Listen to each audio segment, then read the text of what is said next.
हरे कृष्ण। श्रावण मास का पावन समय, जब हर तिथि में भक्ति, हर दिवस में धर्म और हर व्रत में मोक्ष का मार्ग छिपा होता है। और इसी शुभ मास की एक अत्यंत प्रभावशाली, दुर्लभ और फलदायिनी तिथि है पुत्रदा एकादशी। ये केवल एक उपवास नहीं है, ये भगवान विष्णु के कथा पथ की सीढ़ी है।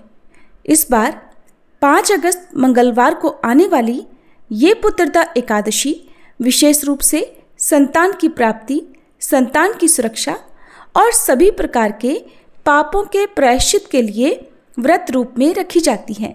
कलयुग के इस अशांत समय में जब इच्छाएं अधूरी रह जाती हैं, जब संतान सुख दुर्लभ हो जाता है, तो इस व्रत का श्रद्धा से पालन असंभव को भी संभव कर सकता है। कहा गया है, जो व्यक्ति श्रद्धा से इस एकादशी को करता है, वो न केवल पाप मुक्त होता है, बल्कि उसके जीवन में संतान सुख और कुल का उद्धार भी सुनिश्चित होता है। तो आज पुत्रदा एकादशी की कथा से पहले हम आपको लेकर चलते हैं एक ऐसे प्रसंग की ओर जो भगवान श्री हरि और उनके भक्त के मध्य घटित हुआ, जहां भक्ति, भरोसा और भगवान का प्रत्यक्ष चमत्कार देखा गया। इस प्रसंग को सुनने से हमारी श्रद्धा और विश्वास में नव ऊर्जा का संचार होगा, और जब श्रद्धा प्रबल होती है तभी व्रत अपना पूर्ण फल देता है। एक बार सदन नाम के एक संत थे, जिनका जन्म कसाई कुल में हुआ था। उन्होंने अपने कुल के व्यापार को अपनाया। अब वह कसाई बाड़े से मांस लाकर बेचा करते और खूब भजन करते थे।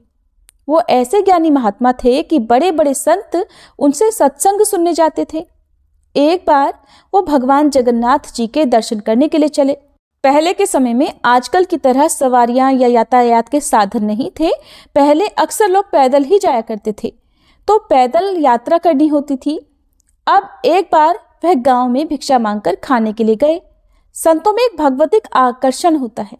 उनका रूप भले ही बिगड़ा हुआ दिखाई दे, उनके वस्त्र भले ही आकर्षक ना हो, सुंदर ना हो, लेकिन उनको देखते रहने और उनसे बात करने का अनायास ही मन करता है। अब जिस घर में सदन कसाई भिक्षा मांगने गए थे, उस घर की महिला उन्हें देखकर आकर्षित हो गई।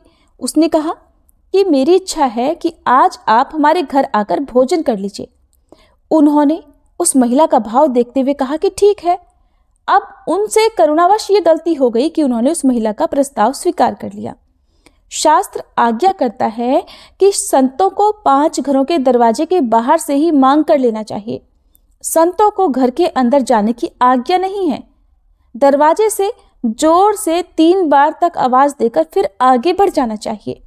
संतों को उदर पोषण करके भजन करने के लिए, यानी पेट भरकर भोजन करने के बाद भजन करने के लिए केवल रोटी मांगने का ही अधिकार है।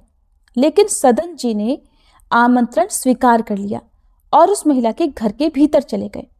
अब महिला ने उन्हें भीतर बिठाने के बाद पूछा कि आप कहाँ जा रहे हैं। यह जानने पर कि वह जगन्नाथ जी के दर्शन करने जा रहे हैं, उस महिला ने कहा कि रात होने में थोड़ा ही समय रह गया है, आप कहीं ना कहीं तो रुकेंगे ही। एक काम कीजिए, आज आप हमारे ही घर पर रुक जाइए। सदन जी के दयालु हृदय की वजह से अब उनसे ये दूसरी गलती भी हो गई। पहली गलती तो ये हुई कि उन्होंने एक महिला के कहने पर उसके घर में भोजन करने का आमंत्रण स्वीकार करा। दूसरा, उसके घर पर विश्राम करने के बारे में कहा तो वो तैयार हो गए। तो ये दूसरी गलती उनसे हुई। जबकि एक विरक्त संत को, यानी जो सन्यासी होते हैं, उन्हें कभी गृहस्थों के आसन में, गृहस्थों के घर में शयन नहीं करना चाहिए, क्योंकि उनके आसन में गृहस्थी के परमाणु होते हैं। अगर कभी शयन करने का भाव बने भी तो घर के बाहर छप्पर में, या फिर खुले आंगन में, या फिर गांव के किसी मंदिर में ही सोना चाहिए। घर के भीतर नहीं जाना चाहिए। ये अति आवश्यक होता है तो साधु कमंडल में गंगा जल रखते हैं, जल डालकर स्थान पवित्र कर लिया और फिर स्वयं का आसन बिछाकर कुछ क्षण के लिए बैठ गए। लेकिन किसी भी गृहस्थ के यहाँ एक साधु को कभी शयन यानी सोना नहीं चाहिए। अब उस महिला के अंदर काम भाव आ गया। वो रात में उठकर सदन जी के पास गई और उसने अपनी भावना प्रकट की। तो सदन जी ने उससे कहा कि तुम्हारा पति है, तुम ऐसे निकृष्ट बातें क्यों सोचती हो। अब काम के प्रति आसक्त उस महिला ने संत की बातों को किसी दूसरे ही तरीके से ले लिया वो उसका दूसरा ही अर्थ समझ बैठी। तो उसने सोचा कि इनके कहने का मतलब ये है कि अभी तुम्हारा पति जीवित है। तो उसने घर के भीतर जाकर अपने पति को मार दिया। कामांध व्यक्ति कुछ भी कर सकता है। उसने इसके बाद जाकर सदन जी को इसके बारे में बताया। जब उन्होंने सुना तो वो बोले कि अरे ये तो महान पाप है, ये तो महान अपराध तुमने किया है। अरे तू कैसी निकृष्ट स्त्री है, तेरी भावना ऐसी कैसे हो गई। उन्होंने उसे बहुत डांटा। अब जैसे ही वो घर से बाहर निकलने लगे तो उस महिला ने उन्हें रोका और धमकी दी कि अगर मैंने शोर मचा दिया तो तुम यहाँ से जिंदा नहीं जा पाओगे।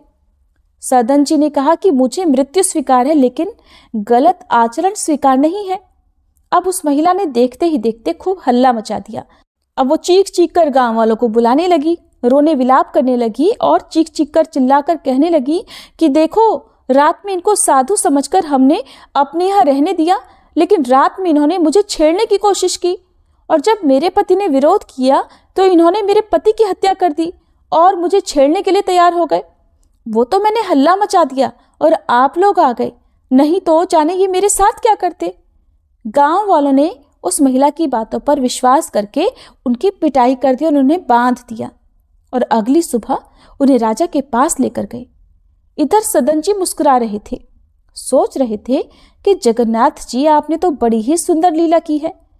भक्तों के सामने संसार थोड़ी होता है, केवल भगवान होते हैं।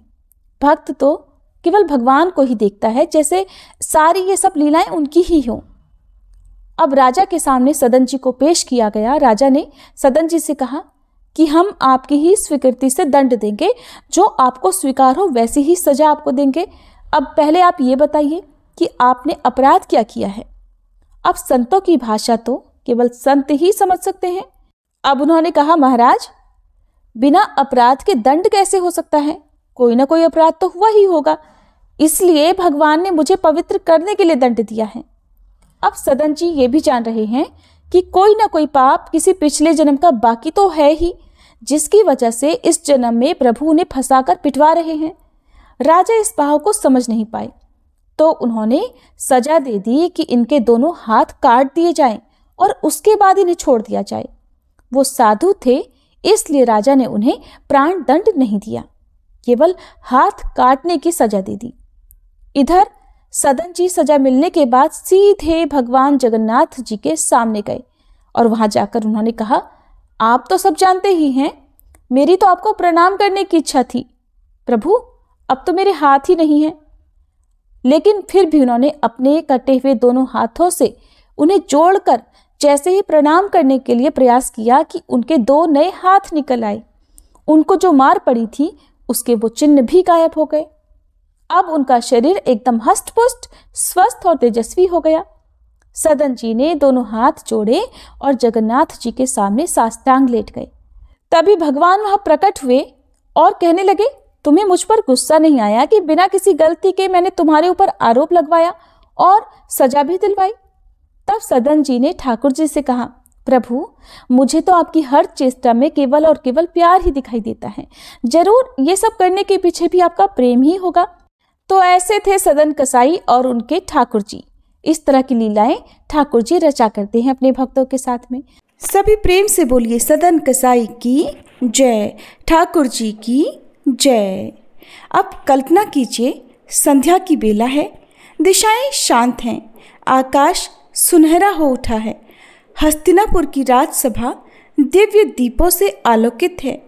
धर्मराज युधिष्ठिर अपने सिंहासन पर ध्यान मग्न बैठे हैं। उनकी दृष्टि आकाश की ओर टिकी है, क्योंकि आज का दिन असाधारण है। अचानक आकाश में एक स्वर्णिम रथ प्रकट होता है। वह रथ, जो किसी साधारण युग का नहीं, स्वयं द्वापर युग का प्रमाण है।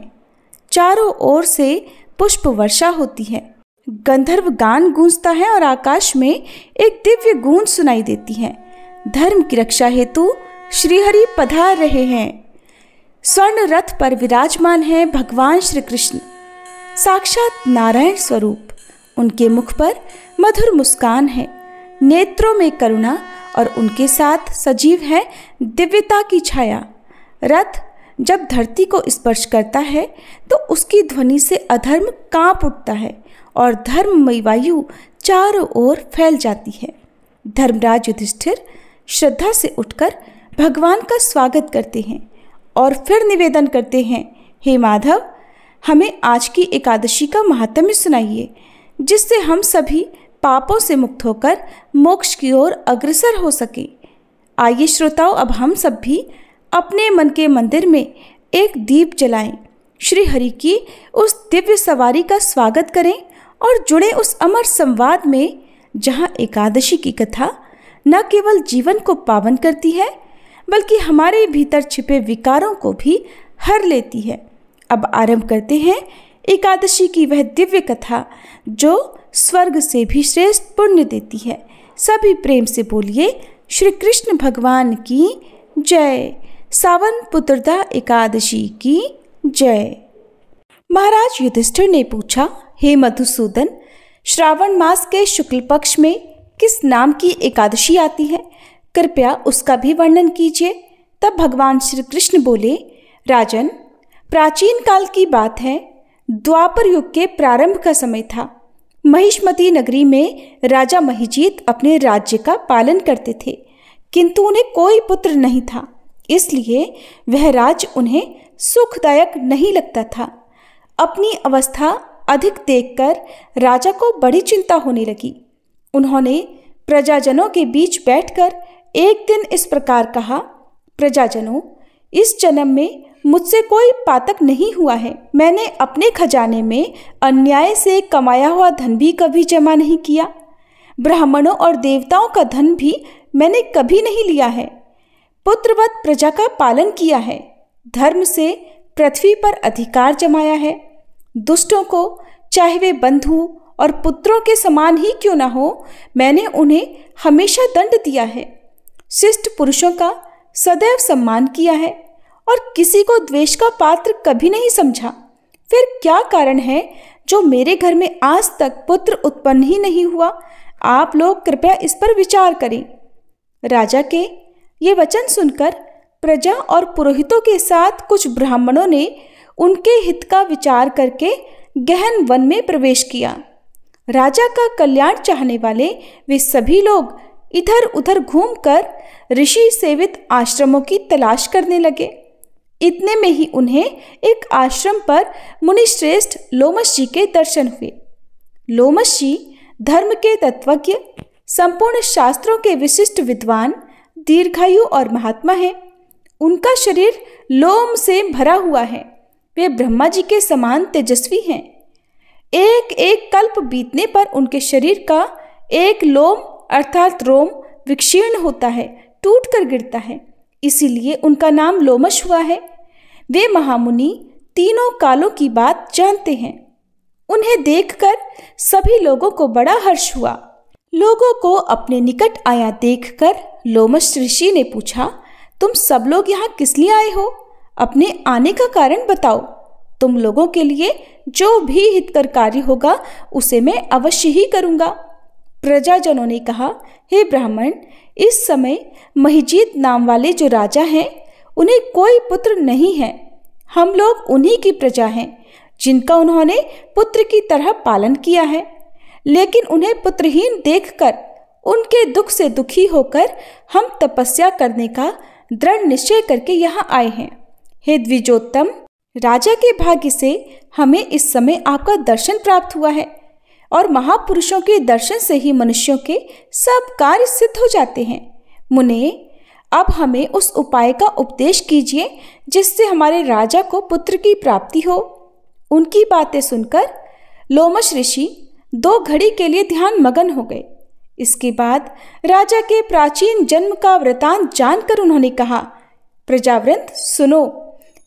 राजा महिजीत पूर्व जन्म में मनुष्यों को चूसने वाला धनहीन वैश्य था और वह वैश्य गांव-गांव घूमकर व्यापार किया करता था। एक दिन ज्येष्ठ के शुक्ल पक्ष में दशमी तिथि को जब दोपहर का सूर्य तप रहा था, वह किसी गांव की सीमा में एक जलाशय पर पहुंचा। पानी से भरा हुआ जलाशय देखकर वैश्य ने वहां जल पीने का विचार किया। इतने में ही वहां अपने बछड़े के साथ एक गऊ भी आ पहुंची। वह प्यास से व्याकुल और गर्मी से पीड़ित थी, इसलिए तालाब में जाकर जल पीने लगी। लेकिन वैश्य ने पानी पीती हुई उस प्यासी गाय को हाँक कर दूर हटा दिया और स्वयं पानी पीने लगा। उसी पाप कर्म के कारण राजा इस समय पुत्रहीन हुए हैं। किसी जन्म के पुण्य से इन्हें निष्कंटक राज्य की प्राप्ति हुई है। प्रजाजनों ने कहा, मुने, किंतु पुराणों में तो उल्लेख है कि प्रायश्चित रूप पुण्य से ही पाप नष्ट होते हैं, इसलिए कृपया ऐसे पुण्य कर्म का उपदेश कीजिए जिससे उस पाप का नाश हो सके। तब लोमश ऋषि बोले, प्रजाजनों, श्रावण मास के शुक्ल पक्ष में जो एकादशी होती है वह पुत्रदा के नाम से विख्यात है। वह मनोवांछित फल प्रदान करने वाली है। तुम सब उसी व्रत का पालन करो। यह सुनकर प्रजाजनों ने मुनि को नमस्कार किया और नगर में आकर विधि पूर्वक पुत्रदा एकादशी के व्रत का अनुष्ठान किया। उन्होंने विधि पूर्वक जागरण भी किया और उसका निर्मल पुण्य राजा को अर्पण कर दिया। कुछ ही समय में रानी ने गर्भ धारण किया और प्रसव का समय आने पर एक स्वस्थ और बलवान पुत्र को जन्म दिया। इस प्रकार पुत्रदा एकादशी के इस पावन महात्म्य को सुनकर मनुष्य पापों से मुक्त हो जाता है और इहलोक में सुख पाकर परलोक में स्वर्गीय गति को प्राप्त करता है। प्रिय श्रोताओ, जब जब एकादशी का पावन दिन आता है तब तब एक दिव्य स्मरण हमारे भीतर जागता है। वो है ग्यारस माता का स्मरण। ये मात्र कोई देवी नहीं बल्कि एक शक्ति, एक भक्ति और व्रत के पीछे छिपी आत्मा है। जिस तरह दीपक में बाती और तेल दोनों होते हैं, उसी प्रकार हर एकादशी के व्रत में ग्यारस माता की कृपा और उनकी अनुभूति छुपी हुई होती है। ग्यारस माता वो शक्ति हैं जो हर व्रती के संकल्प की रक्षा करती हैं, हर साधना में स्थिरता देती हैं और व्रत के पुण्य को भगवान विष्णु तक पहुंचाती हैं। ऐसा कहा जाता है कि जो भक्त एकादशी का व्रत करते हैं परंतु ग्यारस माता को नहीं जानते, उनके व्रत अधूरे रहते हैं। ग्यारस माता का ध्यान करने से व्रत की निष्कलंकता बनी रहती है, अनजाने पापों का क्षय होता है और व्रती की भावना सीधे भगवान के हृदय तक पहुंचती है। तो आइए अब सावन पुत्रदा एकादशी की कथा के बाद हम जानते हैं ग्यारस माता की महिमा और कथा के बारे में, ताकि जब हम एकादशी व्रत करें तो वह पूर्णता को प्राप्त हो और ग्यारस माता स्वयं हमारे जीवन को भक्ति, शांति और संकल्प बल से भर दें। एक बार एक राज्य का राजा बहुत ही बुद्धिमान और बलशाली था। वह राजा हमेशा अपनी प्रजा का भी बहुत अच्छे से ध्यान रखता था। प्रजा भी राजा को बहुत प्रेम करती थी। राजा की 2 बेटियां थीं। राजा अपनी दोनों बेटियों से बहुत स्नेह करता था। राजा की छोटी बेटी देखने में बहुत सुंदर और आकर्षित थी और राजा की बड़ी बेटी छोटी बेटी के मुकाबले थोड़ी कम सुंदर थी। राजा की छोटी बेटी माता की पूजा किया करती थी और सभी लोग राजा की छोटी बेटी से बहुत प्रेम करते थे, उसकी प्रशंसा किया करते थे। राजा भी अपनी छोटी बेटी को बड़ी बेटी से अधिक प्रेम करता था, जिसके कारण राजा की बड़ी बेटी को अपनी ही छोटी बहन से बहुत नफरत होने लगी थी। धीरे धीरे समय बीता। दोनों राजकुमारियां जब बड़ी हो गई तब पड़ोस के राज्य में रहने वाला एक राजकुमार राजा की बड़ी बेटी के लिए रिश्ता लेकर आया। लेकिन जैसे ही उस राजकुमार की दृष्टि राजा की छोटी बेटी पर पड़ी तो वह राजकुमार राजा की छोटी बेटी पर आकर्षित हो गया और छोटी बेटी से पहली ही नज़र में प्रेम करने लगा। उस राजकुमार ने अब राजा की बड़ी बेटी के साथ विवाह करने से मना कर दिया। उसने राजा से कहा कि महाराज, मैं तो आपकी छोटी बेटी से ही विवाह करना चाहता हूँ। ये सब देखकर अब तो राजा की बड़ी बेटी अपनी छोटी बहन से बहुत अधिक क्रोधित हो गई और राजा की बड़ी बेटी ने अपनी छोटी बहन को अपना सबसे बड़ा शत्रु मान लिया।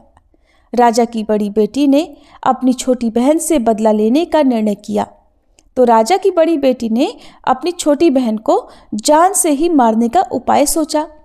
अब बड़ी बेटी ने अपनी छोटी बहन को मारने के लिए सबसे पहले एक लड्डू में जहर मिलाकर अपनी छोटी बहन को खाने को दे दिया। छोटी बहन बहुत भोली थी, उसे अपनी बड़ी बहन के षड्यंत्र के बारे में कुछ भी नहीं पता था। तो उसने वह लड्डू खा लिया। लेकिन आश्चर्य कि छोटी बहन को लड्डू खाने के बाद भी कुछ नहीं हुआ। तो बड़ी बहन ये सब देखकर बहुत आश्चर्यचकित रह गई। लेकिन अब भी बड़ी बहन ने हार नहीं मानी।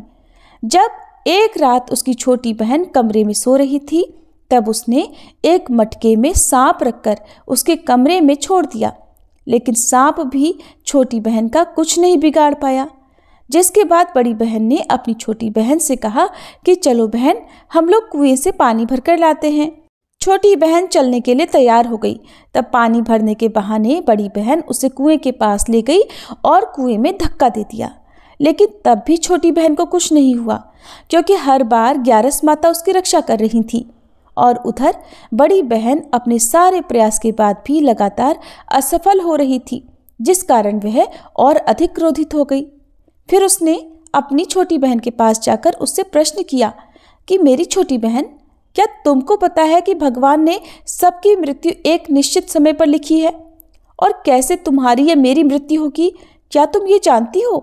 तब छोटी बहन ने अपनी बड़ी बहन को बताया कि हाँ दीदी, बाकी का तो नहीं पता, लेकिन मैं जानती हूँ कि मेरी मृत्यु कैसे होगी।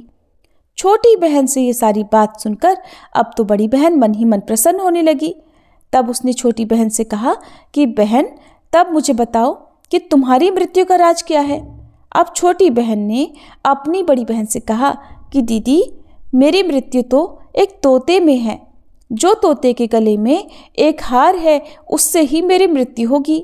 जब तक कोई भी व्यक्ति तोते को मारकर उस हार को अपने गले में पहनेगा तो मैं मूर्छित हो जाऊंगी, और जैसे ही उस हार को अपने गले से उतारेगा तो मैं वापस जीवित हो जाऊंगी।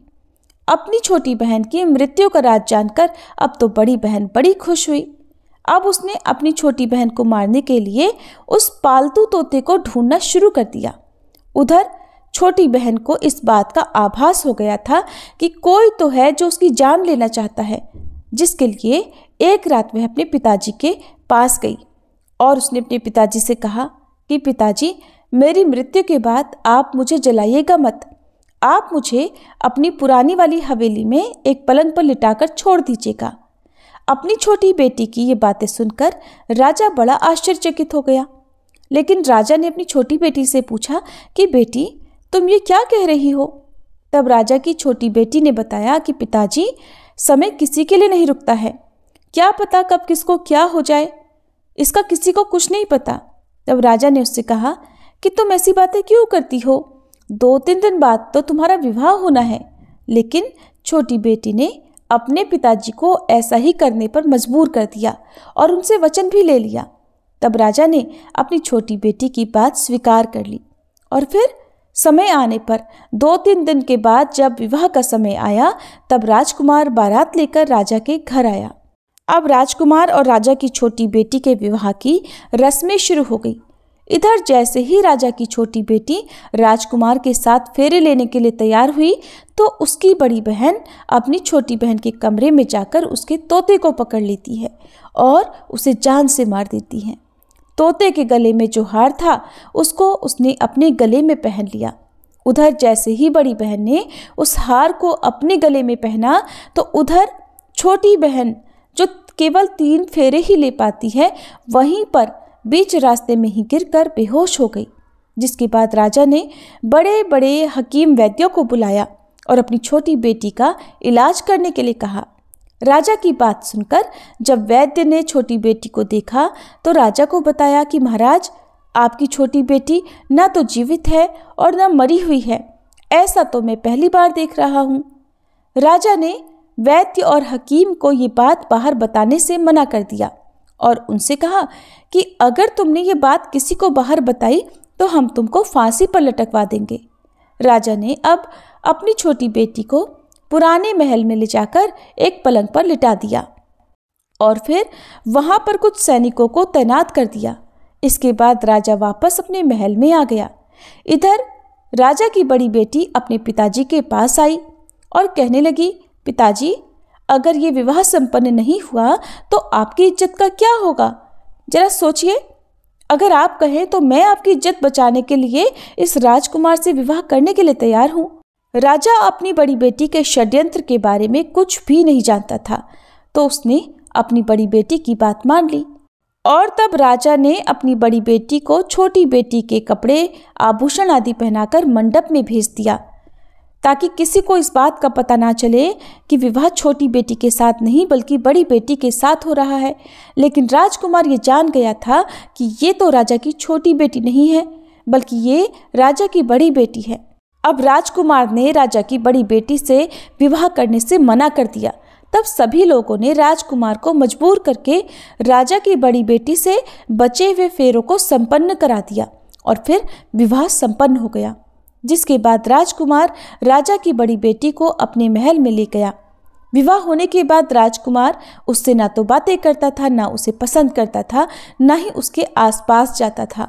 राजकुमार ने तो ये फैसला भी कर लिया था कि चाहे कुछ भी हो जाए वह अपनी प्रेमिका को ढूंढ कर रहेगा और जानकर रहेगा कि उसके साथ हुआ क्या है। फिर एक दिन राजकुमार अपने घोड़े पर सवार होकर राजा के पुराने महल के पास पहुंच गया, जहां पर उसने कुछ सैनिकों को देखा। महल के पास पहुंचकर राजकुमार ने जब महल को ध्यान से देखा तो वह समझ गया कि ये तो हमारे ससुर जी का ही महल है। तब राजकुमार ने सैनिकों से पूछा कि तुम लोग यहाँ क्या कर रहे हो और इस महल के अंदर उस पलंग पर कौन लेटा है। जिसके बाद राजा के सैनिकों ने बताया कि यहाँ पर राजा की छोटी बेटी लेटी हैं। ये सुनकर राजकुमार तो बड़ा प्रसन्न हुआ और वह तुरंत अपनी प्रेमिका के पास पहुँच गया, उसकी सेवा करने लगा। जैसे ही रात हुई तो राजा की छोटी बेटी उठकर खड़ी हो गई। अब तो राजकुमार ये सब देखकर और खुश हो गया। उसने अपनी प्रेमिका से पूछा कि तुम यहाँ क्या कर रही हो? तुम मेरे साथ मेरे घर चलकर रहो, तुमने विवाह बीच में से अधूरा क्यों छोड़ दिया? तब राजकुमारी ने राजकुमार को सारी बातें बता दी कि मेरी जान एक तोते में बसती थी और ये बात मैंने सिर्फ अपनी बड़ी बहन को बता दी थी। मुझे पता है कि उसने ही मुझे मारने का प्रयास किया है। उसके पास एक हार है जिसको वह सुबह पहन लेती है और रात को उतार कर रख देती है। जब तक वह हार को पहने रखती है तब तक मैं मूर्छित रहती हूँ और जैसे ही वह हार को उतार देती है तो मैं जीवित हो जाती हूँ। और जब तक मेरी बड़ी बहन के पास वो हार रहेगा तब तक मैं ऐसे ही जीवित और मूर्छित होती रहूँगी। अगर मेरी बड़ी बहन के पास जो हार है वो मेरे हाथ लग जाए तो मैं हमेशा के लिए जीवित हो जाऊंगी। सारा रहस्य जानकर राजकुमार ने छोटी राजकुमारी के साथ ही रहने का निर्णय ले लिया और उसने अपने बचे हुए सारे फेरे उस पलंग पर लेटी हुई छोटी राजकुमारी के साथ पूरे कर लिए और अपना विवाह भी पूर्ण कर लिया और वह वहीं पर रहने लगा। देखते ही देखते समय बीतने पर कुछ ही दिनों में छोटी राजकुमारी गर्भवती हो गई। एक दिन राजकुमार को किसी काम से बाहर जाना पड़ा। तब राजकुमारी के पेट में बहुत तेज से दर्द उठा, जिसके बाद उसने एकादशी माता का आह्वान किया। जिसके बाद वहां पर माता प्रकट हुई और उन्होंने उसका प्रसव कराकर उसे प्रसव पीड़ा से मुक्ति दिलाकर एक पुत्र की प्राप्ति करवाई। और वहीं पर अचानक से तभी राजकुमार भी आ गया। राजकुमार ने ग्यारस माता को देखा तो वह आश्चर्यचकित हो गया और उसने तुरंत ग्यारस माता को प्रणाम किया। ग्यारस माता ने राजकुमार से कहा कि जब तुम्हारा पुत्र 5 वर्ष का हो जाए तब तुम अपनी पत्नी का हार इसके गले में डाल देना। देखते ही देखते राजकुमार और राजा की छोटी बेटी का पुत्र 5 वर्ष का हो गया तो राजकुमार अपने बेटे से कहने लगा कि बेटा, मैं कुछ काम से बाहर जा रहा हूँ, तुम अपनी माता का ध्यान रखना। ऐसा कहकर वह वहाँ से चला गया। लेकिन जब राजकुमार वहां से बाहर जा रहा था तब बड़ी बहन के सैनिकों ने उसे देख लिया और बड़ी बहन को जाकर सारी बातें बता दी। इसके बाद बड़ी बहन ने अपनी छोटी बहन के पुत्र का अपहरण करवा लिया और उसको मरवा दिया। छोटी बेटी के पुत्र के 2 टुकड़े उसने करवा दिए। पहला टुकड़ा चक्के के पास छुपा दिया और दूसरा टुकड़ा अपने पलंग के नीचे छुपा लिया। लेकिन ग्यारस माता अपने भक्तों को किसी कष्ट में नहीं देख सकती, तो वह अपनी भक्त का दुख दूर करने के लिए एक भिखारिन का रूप धरकर बड़ी बहन के पास गई। जिसके बाद वह वहां पर भिक्षा मांगने लगी तो बड़ी बहन ने अपने नौकरों से कहा कि जाकर भिक्षा दे दो। लेकिन जैसे ही नौकर ग्यारस माता को भिक्षा देने के लिए आए तो माता ने उन्हें मना कर दिया। कहने लगी कि मैं तो तुम्हारी महारानी से ही भिक्षा लूंगी। जिसके बाद बड़ी बहन खुद आकर ग्यारस माता को भिक्षा देने लगी। तब माता एक बिल्ली का रूप धरकर उसके कमरे में चली गई और वहां पर छोटी बेटी के पुत्र के दोनों टुकड़ों को उन्होंने आपस में जोड़ दिया। टुकड़े जुड़ते ही वह राजकुमार वापस जीवित हो गया। तब ग्यारस माता उस नन्हे बालक को वापस लेकर आ गई। अब तक ग्यारस माता ने राजकुमार को सारा रहस्य समझा दिया था। अब राजकुमार अपने बेटे को लेकर बड़ी राजकुमारी के पास गया और कहने लगा कि अगर तुम इसका ध्यान अच्छे से रखोगी तभी मैं तुमसे बात करूंगा। अब वह नन्हा बालक बड़ी राजकुमारी के पास रहने लगा। एक दिन राजकुमार अपने बच्चे से कहने लगा, बेटा आज तुम अपनी माँ से उनके गले का हार मांग लेना। अपने पिता की बात मानकर नन्हा राजकुमार अपनी माँ के पास गया और कहने लगा, माँ मुझे तुम्हारा हार चाहिए।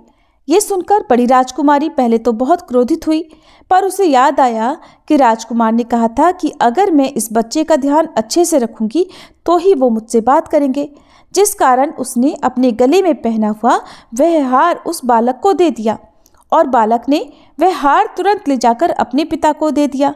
तभी राजकुमार अपने बेटे को लेकर वहां से जाने लगा और अपनी पत्नी से कहने लगा कि मैं आज शाम को तुम्हारे साथ आकर खाना खाऊंगा। ऐसा कहकर वह अपने बेटे को लेकर वहां से चला गया, जिसके बाद वह सीधा राजा के पास गया और उन्हें सारी बातें सच सच बता दी। राजा अपनी बड़ी बेटी की सारी करतूतें सुनकर बहुत क्रोधित हुए। साथ ही उन्होंने अपनी ही परवरिश पर दोष भी लगाया और इसके अलावा राजकुमार को अपनी छोटी बेटी के साथ रहने के लिए आदेश दे दिया। इस प्रकार ग्यारस माता की कृपा से राजकुमार और राजा की छोटी बेटी अपने पुत्र के साथ सुखपूर्वक रहने लगे।